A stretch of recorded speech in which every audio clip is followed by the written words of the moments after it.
Voice of America Washington سے عالمی خبروں کے ساتھ میں ہوں عائشہ تنظیم۔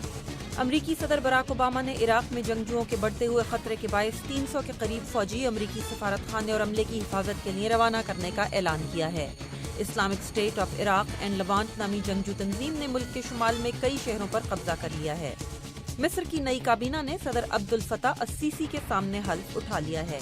صدر السیسی مصر کے سابق آرمی چیف تھے جو گزشتہ انتخابات میں ملک کے صدر منتخب ہو گئے ہیں۔ برطانیہ نے ایران میں اپنا سفارت خانہ دوبارہ کھولنے کا عندیہ دیا ہے۔ وزیر خارجہ ولیم ہیگ نے اسے ایران سے تعلقات میں اہم پیش رفت قرار دیا ہے۔ دونوں ممالک کے تعلقات سن 2011 میں برطانوی سفارت خانے پر حملے کے بعد سے تعطل کا شکار ہیں۔ اور ماہرین نے 20ویں صدی کے معروف فنکار پیکاسو کی ایک شاہکار پینٹنگ دی بلو روم کے پیچھے چھپی انہی کی ایک اور پینٹنگ دریافت کی ہے جس میں ایک آدمی بو ٹائی پہنے بیٹھا ہے۔ یہ تھی عالمی خبریں وائس آف امریکہ واشنگٹن سے۔